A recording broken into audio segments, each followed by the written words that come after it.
papa aku akhirnya dipindah ke ruangan yang aku bahkan sampai hari itu pun aku nggak ketemu papa aku. Bener-bener aku pun ketika papa aku dibawa ke rumah sakit itu pun aku nggak ngomong kayak papa, aku cuman bisa sempet bisikin papa aku bilang, papa nurutin ya semua apa yang diomongin sama dokternya, Vio pulang ke rumah dulu, nanti papa ditemenin mama, papa yang nurut sama dokternya. Aku pun nggak bilang papa aku papa reaktif segala macam, karena papa aku sama aja, dia nggak bakal ngerti akan hal-hal penyakit kayak gitu, dia bener-bener nggak akan ngerti. Jadi yang bisa aku lakuin sebelum papa aku dibawa ke ambulan itu aku bilang, papa intinya nurut ya sama suster sama dokter, karena aku tahu papa aku tuh tipe yang udah pikirnya kacau kemana-mana. Jadi nggak bisa, ibarat kata yang bisa mengerti dia cuman keluarganya, gitu aja gampangannya. Jadi hingga akhirnya papa aku dipindah ke ruangan yang bahkan aku nggak lihat dia dipindahin kemana, cuman aku tahu itu ada ruangan isolasi 1, jadi isolasi 2, isolasi 1. Aku ketemu ke bagian CS-nya, aku nyatet nomor HP yang baru, bagian customer service-nya, dan aku kayak jelasin, bener-bener teman-teman aku nekat, aku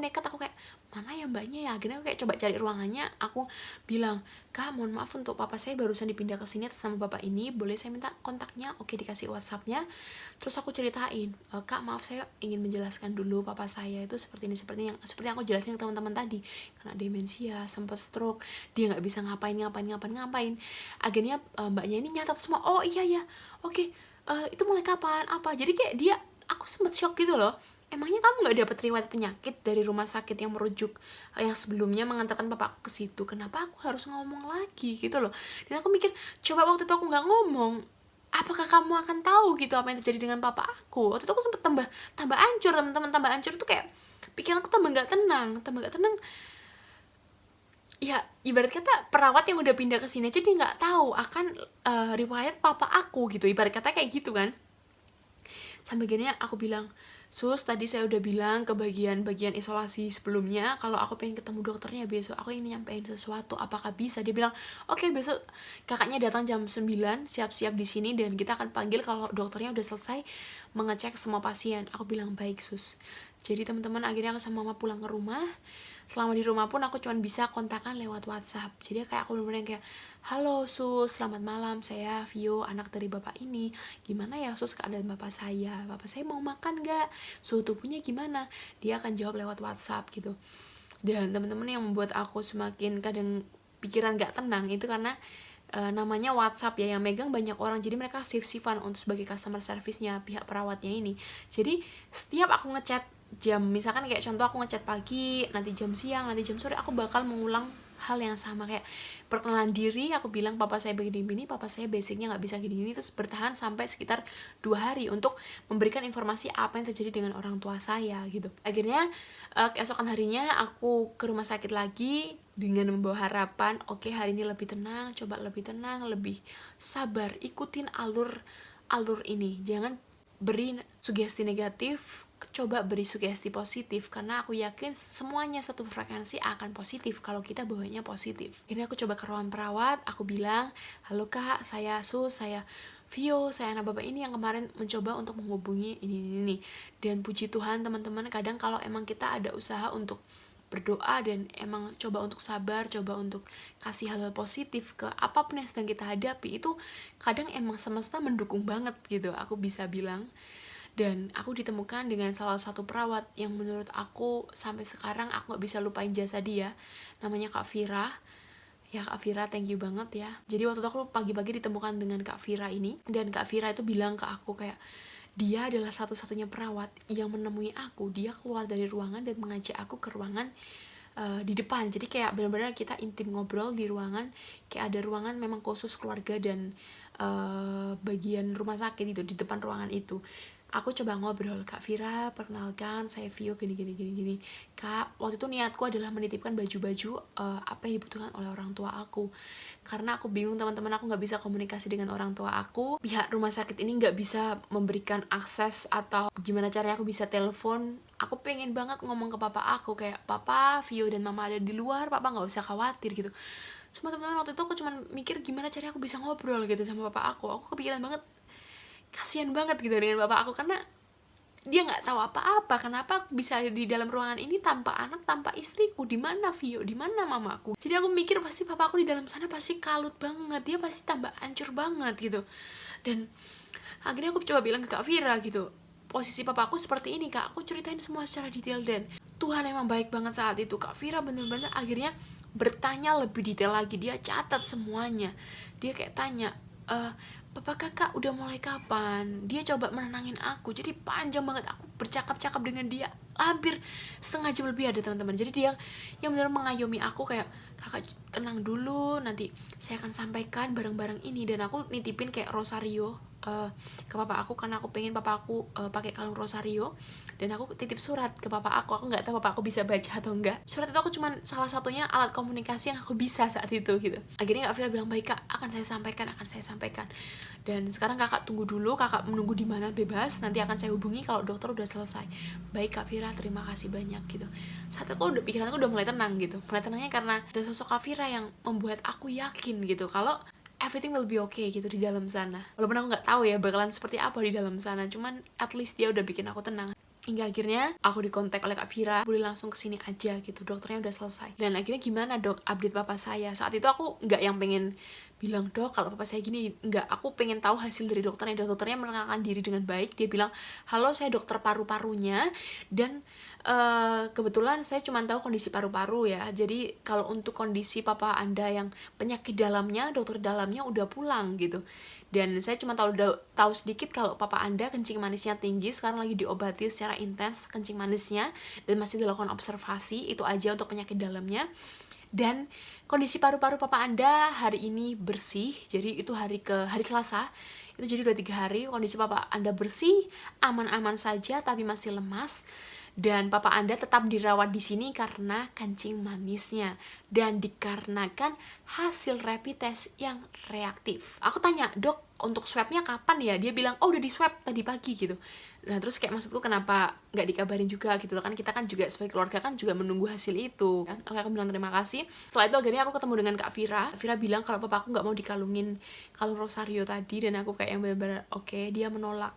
Mungkin karena orang asing yang bertemu dengan dia, orang berpakaian yang seserem itu teman-teman. Ibarat kata papa aku nggak tahu apa-apa gitu loh. Dan kenapa aku ditemukan dengan orang-orang pakai baju yang kayak udah siap untuk ngapain dia gitu kan. Dan ketika mau dibacain surat, papa aku juga bilang nggak mau. Jadi sejenis orang yang ketakutan. Aku bisa menyimpulkan sebagai orang yang ketakutan, atau sejenis takut dengan siapa yang sedang dihadapin dia. Karena dari hari-hari sebelumnya juga papa aku nggak mau makan teman-teman. Jadi for your information, papa aku nggak mau makan hingga akhirnya diberi makanan cair. Sampai akhirnya Kak Vira bilang gini, apa HP ditaruh ya kayak di dalam sana, jadi kalau waktu saya shift kakak bisa telepon dengan orang tua kakak. Kak Vira ini sebenarnya niatnya baik banget teman-teman. Aku bisa lihat ketulusan dia gimana cara dia mengayomi aku. Maksudku kayak gimana cara dia untuk nenangin aku, untuk ngasih aku keyakinan. Bahkan aku sampai bilang, Kak Vira, apakah ada yang menggantikan popok papa aku?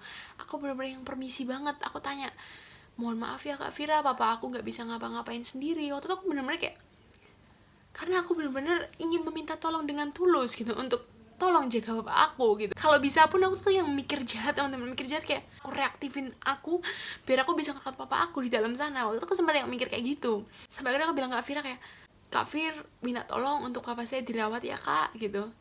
Disampaikan Kak, mohon disampaikan setiap saat, tolong disampaikan ke papa saya kalau saya dan mama saya berada di luar menunggu dia. Sampai akhirnya Vira membuat aku tenang saat itu. Dan teman-teman, hari berganti hari, setiap harinya aku cuma bisa kontak lewat WhatsApp. Dan kadang yang mengecewakan, kadang gak semua orang itu bisa sebaik Kak Vira ya. Jadi kadang yang memegang HP ini mungkin tipe orang yang jawabnya cuek, yang cuma sepatah dua kata. Sedangkan aku sebagai pihak keluarga yang cerewet, ini bukan cerewet teman-teman ya, coba papa aku bisa telepon sendiri, aku nggak mungkin akan ngechat kayak gini. Tapi salah satu komunikasi aku adalah lewat perantara customer service ini, kakak-kakak perawat ini. Dan kalau mereka nggak ada jawaban ke aku bisa apa? Hingga akhirnya ngechat, dan aku lihat kondisi papa aku sempat memburuk ya, karena mereka bilang kayak papanya nggak mau makan, masih lemas. Itu dari keempat pun mereka tetap bilang papanya nggak mau makan, papanya nggak mau makan. Dan aku cuma bisa mikir, aduh, ketakutanku semakin muncul teman-teman. Aku takut apa? Hasil tes belum datang juga, belum jadi juga, dan papa aku kondisinya lemas dan tidak mau makan, tidak bisa beranjak dari tempat tidur. Dan itu pikiranku benar-benar yang kayak, jangan sampai papa aku hancur dalam sana gara-gara keputusanku yang salah, keputusanku yang memasukkan dia ke dalam rumah sakit itu gitu. Aku nggak, kayak waktu itu pikiran terfatalku adalah bagaimana kalau papa aku sampai harus meninggal. Dan semua itu karena aku gitu, karena aku salah mengambil keputusan. Waktu itu aku yang bener-bener kayak semikir kayak gitu teman-teman, yang sekacau itu pikiranku. Ya aku coba tetap yakin akan ada rencana Tuhan yang terbaik. Aku yakin semuanya terjadi ada alasannya gitu. Dan sampai akhirnya di hari kelima itu aku coba tanya ke bagian perawatnya lagi, dia bilang papanya kondisinya nggak apa-apa. Jadi tiap hari kondisi papa aku tuh nggak apa-apa, literally mereka bilang kondisi bapak baik-baik saja, paru-paru bersih. Setiap hari informasi yang aku dapetin, paru-paru bersih, bapak nggak apa-apa, tapi bapak nggak mau makan, jadi dikasih susu cair. Itu adalah informasi yang aku dapetin setiap harinya. Dan aku cuma bisa bilang, jujur teman-teman, kalau bisa aku bawa pulang, aku bakal bawa pulang, aku isolasi sendiri gitu. Itu cara terbaik gitu loh, aku bawa pulang, aku rawat di rumah gitu. Cuman nggak bisa gitu loh, nggak bisa. Dan sampai aku tiap hari tanya, kira-kira kapan ya kak hasil swabnya datang gitu. Aku sempat mikir kenapa lama banget gitu.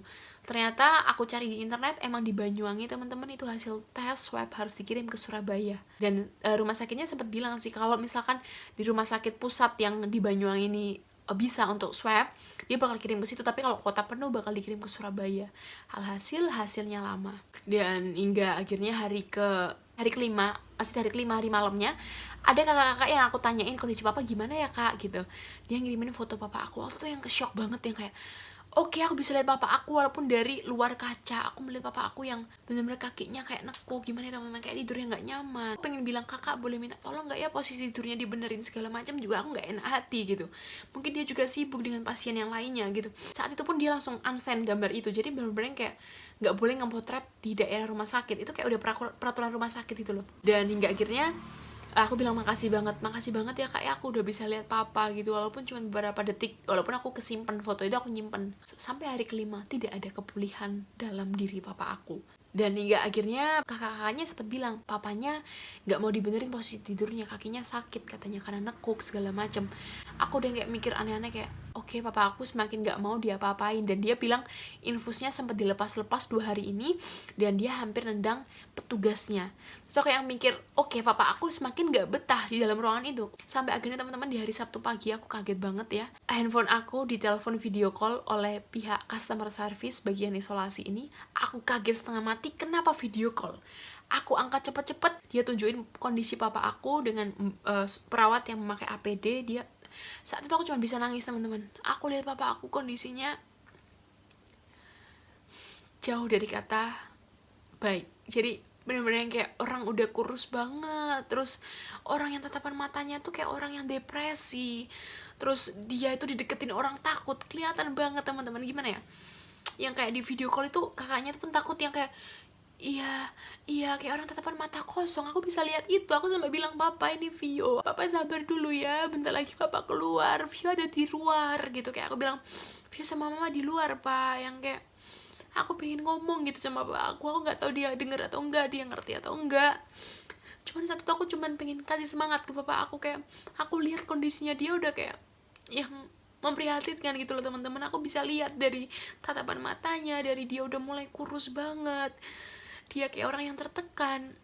Aku takut gitu, aku takut, maksudnya kalau semakin lama dibiarkan di dalam sana, aku takut papa aku tambah ngedrop, tambah yang awalnya gak kenapa-napa jadi tambah hancur, tambah terinfeksi covid segala macem. Aku takut banget waktu itu. Akhirnya kakak itu bilang kayak, aku ngerti maksudnya, mungkin biar kasih semangat dan mau dirawat gitu, karena papa aku udah lepas-lepas info. Sampai akhirnya aku ngechat, kak terima kasih sekali ya, walaupun hanya sebentar saya bisa lihat kondisi papa aku gitu. Walaupun kondisinya seperti ini pun aku bersyukur masih bisa lihat papa aku gitu. So aku langsung skeptis teman-teman, kayak ini siapa kakak, ini siapa yang kok bisa mikir mau video call sama aku, padahal waktu itu pihak rumah sakit bilang HP ini nggak mungkin bisa masuk ke dalam gitu karena akan terkontaminasi. Aku langsung inget, feelingku bilang ini pasti Kak Vira, aku yakin Kak Vira. Akhirnya aku chat, maaf kak, terima kasih sekali, tadi saya berbicara dengan siapa ya, saya Kak Vira kak. Langsung kayak yang bener boom, yang kayak aku bilang ke Tuhan, terima kasih Tuhan, orang ini baik banget. Intinya kayak orang ini baik banget Tuhan. Teman-teman, setiap harinya memang aku bukannya apa, tapi aku setiap harinya kirim makanan ke pihak rumah sakit ya, ke bagian perawat, karena aku pengen bilang makasih gitu untuk merawat bapak aku.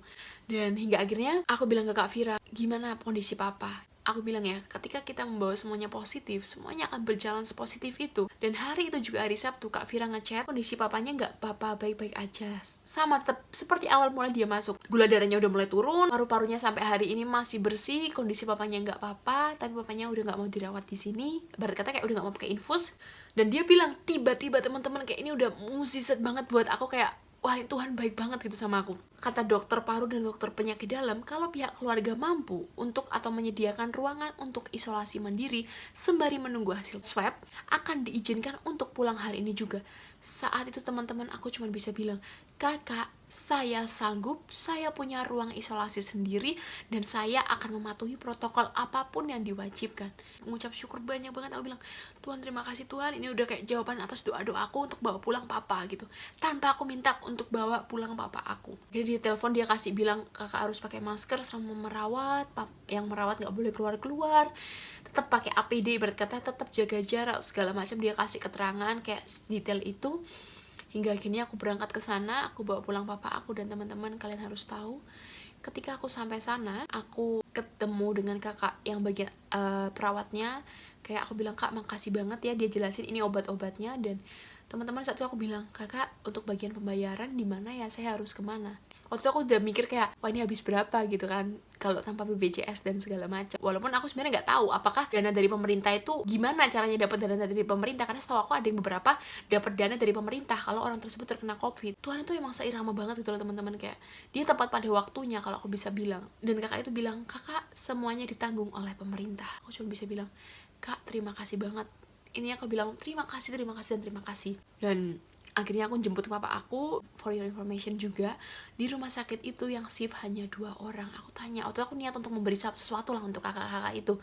Dia bilang, kakak yang shift hari ini berapa orang? 2 orang saja. Jadi setiap shift bisa aku simpulkan mungkin 2 orang. Dan aku langsung mikir, kalau yang dirawat banyak, mereka kan keteteran. Ini jadi satu sisi aku juga kasihan gitu loh dengan petugas medis teman-teman. Aku ketika aku jemput papa aku cuman bisa kayak orang takut. Di saat itu papa aku nggak mau dipegang oleh kita anak-anaknya. Dia takut. Aku bisa lihat papa aku kondisinya kayak orang yang takut, ketakutan banget. Jadi kayak nggak mau dengan orang baru. Akhirnya aku izin untuk buka masker. Aku bilang, papa ini Vio, papa tenang. Untuk membujuk itu butuh 15 menit. Masnya ini bilang kayak kakinya papanya sakit karena tidurnya selama ini salah dan nggak mau dibenerin. Dan aku lihat kaki papa aku udah bengkak teman-teman, dan dia kesakitan akan kakinya nggak bisa jalan, dia nggak bisa ngapa-ngapain, kakinya kayak bengkak gitu. Sampai akhirnya aku pulang ke rumah, dan itu warga sekitar udah nunggu yang kayak menyaksikan orang yang ya udah tersebar lah kalau bapak aku dirawat karena reaktif. Walaupun aku setiap hari juga mengedukasi mereka kalau reaktif itu bukan cuma karena COVID. Aku juga mengedukasi warga sekitar aku kalau bapak aku paru-parunya bersih, jadi belum tentu hasil swab juga positif, kami masih menunggu. Cuman karena aku juga gak mau ribet, aku bilang udah diizinkan pulang oleh rumah sakit. Ibarat kata mereka akan mikir kalau udah diizinkan kemungkinan besar nggak mungkin dong kalau papa aku masih COVID gitu. Ibarat kata aku daripada capek gitu jawab mereka. Akhirnya selama sekitar 3 harian kita rawat dengan APD. Aku tidur di kamar sendiri, mama juga pakai masker terus. Bener-bener kayak yang aku memperlakukan papa aku sebagai orang yang terkena COVID gitu. Walaupun aku juga yakin papa aku gak kenapa-napa, karena sampai hari itu pun papa aku gak kenapa-napa. Semakin hari papa aku keadaannya belum terlalu baik, tapi paling gak dia udah mulai kayak mau makan, dia makannya juga lahap, dia kakinya masih tetap sakit, tapi aku masih bisa, aku paksa, aku gendong, aku mandiin segala macam. Ibarat kata dia lebih terawat gitu. Ibarat kata ini cita-cita aku untuk merawat papa aku gitu, daripada dia di sana ditelantarkan dalam tanda kutip, bukan maksud aku menelantarkan orang sakit ya. Akhirnya hari Senin, tepat hari Senin, jadi udah 3 hari berlalu, hasil swab pihak rumah sakit ngechat aku, kakak hasil swab bapak ini telah keluar dan hasilnya negatif. Aku bilang puji Tuhan, dan emang hasil swabnya nggak bisa dikasih ke aku. Dan ya udah, aku juga bodo amat dengan hasil swab itu. Intinya kalau papa aku udah nggak kenapa-napa, aku juga yang kayak ya udah gitu. Akhirnya aku tenang, dan kita benar-benar kayak lepas masker aja gitu, kita bersihin rumah. Hingga hari ini papa aku udah bisa ngapa-ngapain sendiri, dia udah bisa makan sendiri, dia udah bisa jalan sendiri, dia udah bisa minum, dia bisa beraktivitas layaknya orang biasanya, dia udah bisa mulai berbicara sedikit-sedikit. Jadi aku kayak ini kemajuan yang amat luar biasa. Mungkin kalian bisa menyimpulkan sendiri. Aku cuma pengen kalian be wise ketika kalian mengalami hal yang sama kayak aku. Ketika ada orang terdekat kalian yang nggak bisa ngapa-ngapain, saran aku, kalau kalian tinggal di daerah yang terpencil, kalian lakukan swab di daerah yang hasil swab hari itu jadi atau besok lusa. Karena setahu aku ada beberapa tempat yang hari itu bisa jadi. Kalau kalian punya budget, punya cara untuk kesana, mohon teman-teman, orang-orang yang udah rentan ini, kalian swab saja sendiri, jangan kalian taruh di rumah sakit rujukan, karena ya aku nggak bisa bilang pasti, tapi karena takutnya akan terlantar seperti papa aku, kondisinya akan semakin memburuk seperti papa aku, dalam tanda kutip. Bukan aku mengejek atau mengatakan pelayanan rumah sakit yang jelek, enggak, tapi aku bisa memaklumi itu karena mereka punya banyak pasien, gak cuman papa aku takutnya tidak bisa 100% diperhatikan. BWS yang selanjutnya, jujur teman-teman ya, selama corona ini aku bener-bener yang menjaga banget, aku gak pernah keluar rumah, hingga akhirnya waktu new normal itu aku udah agak berani untuk ke cafe. Itu pun dengan inner circle aku, bener-bener cuman teman terdekat aku yang sama-sama kita keluar kalau cuman sama aku aja gitu. Dan teman-teman, ketakutan itu nyata ketika papa aku dinyatakan reaktif. Ketakutan akan covid itu semakin menjadi-jadi. Bukan aku menakut-nakuti, tapi rasanya teman-teman ya, itu kalian akan mikir kayak, jangan sampai orang tua aku terkena gara-gara aku. Di sini aku cuma pengen bilang gitu teman-teman ya, aku juga nggak bisa maksa kalian untuk nggak keluar atau gimana. Cuman teman-teman coba be wise mulai sekarang ya, be wise dalam apapun. Ketika kalian menghadapi, ketika kalian nantinya reaktif atau orang terdekat kalian yang rentan itu reaktif, seperti apa cara penanganannya. Juga kasihan banget teman-teman ya, sebenarnya ke tenaga medis, dia cuma 2 orang merawat orang covid. Aku bisa lihat teman-teman ketika dia masuk ruangan dia harus pakai APD yang kayak gitu. Aku yakin pasti itu nggak nyaman, dia ngapa-ngapain harus cuci tangan teman-teman ya. Dan kalian harus tahu ya, setiap jam, hampir setiap jam teman-teman, aku nunggu papa aku di ruang isolasi itu, ambulan selalu datang, ambulan dari banyak rumah sakit ya. Jadi ini kan rumah sakit rujukan, ambulan dengan berbagai jenis nama datang ke ruang isolasi. Bisa dikatakan apa? Banyak orang yang reaktif, yang kita nggak tahu dia terkena covid atau enggak, tapi yang pasti hampir setiap jam banyak ambulan datang untuk dimasukkan ke ruang isolasi. Itu yang buat aku kayak agak trauma melihat ruang isolasi, karena aku melihat orang tua aku ada di dalam sana gitu. Covid ini nyata teman-teman ya, kita harus bisa sabar gitu akan penyakit ini. Intinya stay safe terus ya, pakai masker terus, cuci tangan terus teman-teman. Aku cuma pengen bilang, aku nggak mau sampai kalian merasakan apa yang aku rasakan. Jangan sampai nantinya kalian lebih parah kasusnya, atau kasus paling parahnya memang orang tua kalian yang sebenarnya nggak kenapa-napa tapi tertular dari kalian, dan hingga akhirnya harus drop dan dirawat di ruang isolasi yang menurut aku dengan orang yang rentan, orang yang nggak bisa ngapa-ngapain, itu akan sangat membunuh mereka. Dan aku cuma mau bilang terima kasih ke para petugas medis yang benar-benar dengan hati merawat siapapun pasien yang terkena COVID-19 ini. Aku nggak mau bilang mereka jelek pelayanan, enggak, tapi teman-teman ini emang meludak banget. Aku yakin yang dirawat banyak banget, sedangkan tenaga medis pasti terbatas. Ini memang menakutkan. Kita sebagai manusia cuma bisa berdoa dan bersabar sembari menunggu entah kapan virus ini akan selesai. Dan aku cuma bisa bilang, kalau di era covid seperti ini, orang sakit itu agak susah. Ya, kalau emang kalian orang yang punya biaya, kalian lakukan swab terus-terusan juga itu nggak masalah. Tapi kalau buat orang yang mungkin susah dalam biaya, ini akan sangat membebankan untuk swab mandiri. Teman-teman sekalian, aku rasa cukup di sini curhatan dari aku yang sangat panjang ini. Thank you udah nonton video aku. Kalau misalkan kalian merasa video ini penting, kalian boleh banget untuk like, kalian boleh share ke teman-teman kalian. Kalau boleh bantuannya untuk subscribe, atau kalau kalian pengen tanya-tanya kalian boleh komen atau langsung aja DM ke aku di Instagram @bellafionace. Sekali lagi aku mau ngucapin thank you for watching and see you in the next video.